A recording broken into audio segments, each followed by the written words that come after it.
Notre invité avec Anthony Morel ce matin, c'est Jean-Marc Chéry, le PDG d'STMicroelectronics. Merci d'être avec nous, Jean-Marc, pour commenter les résultats annuels d'STMicroelectronics qui sont en repli, qui sont plombés notamment par le secteur automobile. 2025 n'est pas une bonne année, le chiffre d'affaires annuel est en baisse. Je vous ai présenté toute la matinée en disant que vous êtes le patron qui garde toujours la tête froide.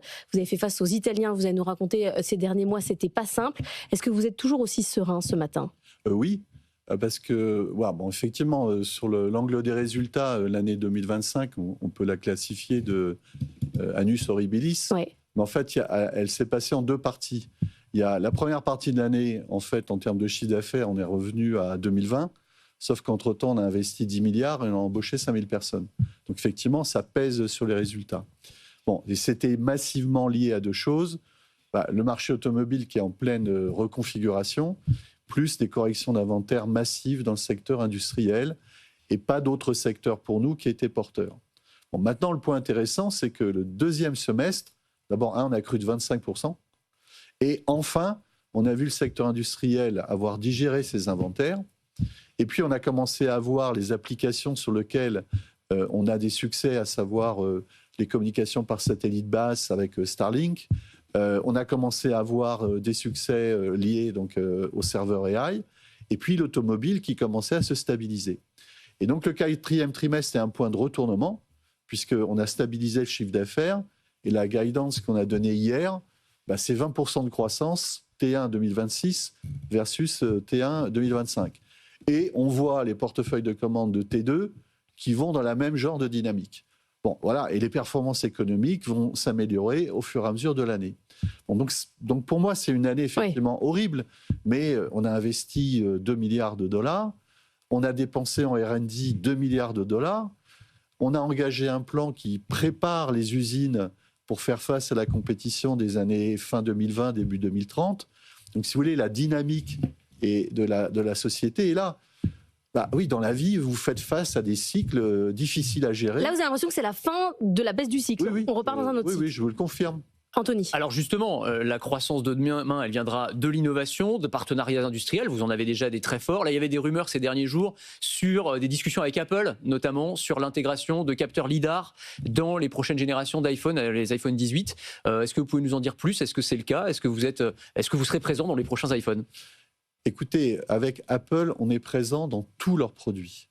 Avec Apple, nous avons démarré, et j'ai démarré quand j'étais directeur technique de la société, dans les années 2014, et on est dans tous leurs produits. Et on est à la source d'une bonne partie de leur innovation. Donc c'est notre plus gros client. C'est un client qui va tirer notre croissance dans les années futures. Cette année, en 2025, c'est un client qui a extrêmement bien performé. Vous avez vu leurs résultats hier. Ils ont 20% de part de marché. C'est le premier fournisseur de téléphone au monde. Donc, je peux vous confirmer que, globalement, Apple, pour rester, c'est effectivement un facteur de croissance extrêmement important. Apple, premier client, mais le secteur auto fait toujours 40% du chiffre d'affaires. Est-ce que ça s'est amené à baisser, notamment pour plus de spatial, par exemple ? Non, mais si vous voulez, ce qui est important pour nous, c'est que structurellement, on sait que sur le secteur automobile et le secteur industriel, on peut jouer un rôle de leadership global. Et sur le secteur de l'électronique personnelle, type les téléphones et les infrastructures digitales, c'est plutôt un rôle dédié. Pourquoi ? Parce qu'on n'a pas les processeurs et les mémoires. Par contre, je vais vous donner un exemple précis sur les serveurs. Les serveurs, vu le nombre de données qu'ils doivent transférer et la vitesse à laquelle ils vont transférer, vont passer sur des communications, au lieu par câble de cuivre, par câble optique. Et dedans, vous avez des composants avec des technologies spécifiques. ST a un leadership de ça. Et là, dans les trimestres qui vont venir, vous allez voir la croissance de ST va être tirée énormément par ces câbles optiques. Donc voilà, on a préparé toutes ces innovations. Et donc, vous voyez bien qu'il y a des équilibres qui se font. Je vous rappelle qu'il y a 3 ou 4 ans, l'automobile, c'était l'Eldorado. Ouais. La voiture électrique, les nouvelles architectures, la conduite autonome. Si on ne parlait pas de voiture il y a 4 ou 5 ans, vous étiez un loser. Bon, maintenant, vous parlez de voiture, vous êtes un loser. Maintenant, vous parlez d'IA, effectivement, voilà. avec de l'IA Donc, plus économe en énergie. Alors, vous le disiez, ce dont vous parliez, c'était les fameuses les puces photoniques, c'est ça? Oui, c'est ça, oui. Donc, il faut expliquer un peu ce que c'est. Oui. C'est des puces qui transmettent l'énergie, en fait, par la lumière, c'est ça? Au lieu que les données soient portées par des électrons, c'est porté par des photons, donc par de la lumière. Voilà, et ça, c'est beaucoup plus économe en énergie par rapport à ce qu'on utilise aujourd'hui dans les data centers. Et surtout, ça va beaucoup plus vite. Et ça va beaucoup plus Donc, ça permet de s'adapter, effectivement, aux serveurs AI. Mais pour en venir à l'automobile, oui, l'automobile, aujourd'hui, vous avez 3 choses qui se passent. D'abord, les grands équilibres régionaux qui changent. Chine versus Amérique, Europe, point numéro 1. Deuxièmement, les mix produits en termes de technologie, moteur thermique, moteur électrique. En fait, c'est le moteur hybride qui gagne. Il y a 3 ans, le moteur hybride, tout le monde disait non, mais c'est une catastrophe. Maintenant, c'est ce qui gagne. Et puis, vous avez les équilibres, parce que le grand public veut pouvoir acquérir ces autos à des prix raisonnables. Ben, c'est le mix entre les classes hautes, SUV, etc., etc., et puis les voitures d'utilisation. Donc, vous avez tous ces mix qui changent. Donc, il faut s'adapter à tous ces changements. Mais la mobilité, ça se stabilisera dans les 2-3 ans qui viennent. Jean-Marc Chéry, dans votre annus horribilis, vous avez dû faire face à une fronde du côté italien. Chaque État italien et français a 13% du capital. L'Italie voulait nommer des hauts fonctionnaires italiens à votre conseil d'administration. La France a dit non. Qu'est-ce qui s'est passé? Est-ce qu'il y a eu un malentendu? Est-ce que c'est désormais derrière vous? C'est tout à fait derrière nous. J'ai rencontré donc, le directeur du Trésor italien, Monsieur Soro, avec certains de ses collaborateurs, collaboratrices. On a une explication, je dirais, tout à fait sereine. L'Italie a nommé 2 nouveaux membres au conseil de surveillance de ST qui sont donc maintenant pleinement en œuvre. Ils nous ont approuvé notre budget au mois de décembre. Ils ont approuvé cette semaine le plan à 3 ans. Ils nous supportent. Voilà, Mais pourquoi tout d'un coup il y a eu cette montée en tension? Écoutez, je pense qu'il y a toujours une responsabilité individuelle de quelques personnes qui veulent rendre les choses plus compliquées parce que derrière, ils ont des agendas. Mais bon, voilà, il faut rester froid devant ça, solide. Et puis, ceux qui voulaient du mal à ST, ils ne sont plus là. Et ceux qui veulent du bien à ST, c'est-à-dire votre serviteur, est toujours là. Mais est-ce que vous pensez que votre successeur sera italien? Votre mandat s'arrête en 2027. Alors attendez. Je vais trop vite, c'est ça? Vous allez trop vite. Sauf si vous voulez plus voir ma femme. Non, je vous adore. Voilà. Franchement, vous venez quand vous voulez. Le conseil de surveillance vient d'être constitué dans son ensemble. Dans son agenda, il fallait valider un budget, valider un plan à 3 ans. Il l'a fait. L'équipe que je dirige va mettre en place ceci.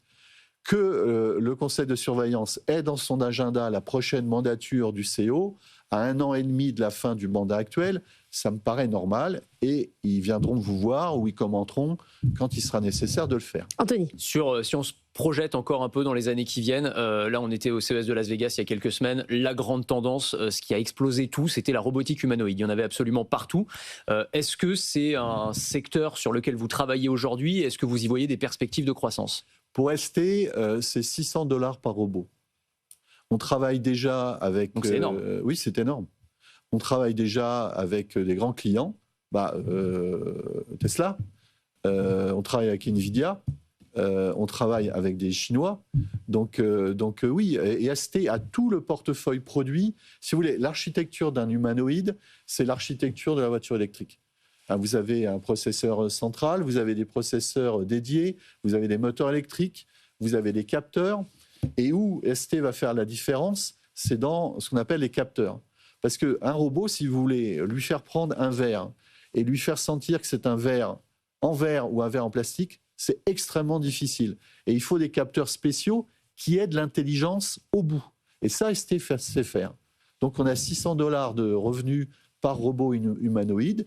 Et pour nous, ça sera un vecteur de croissance significatif dans les années qui viendront. Dernier point, Jean-Marc Chéry, il y a des rumeurs d'acquisition qui tournent autour d'ST Micro. Est-ce que vous avez des cibles en vue?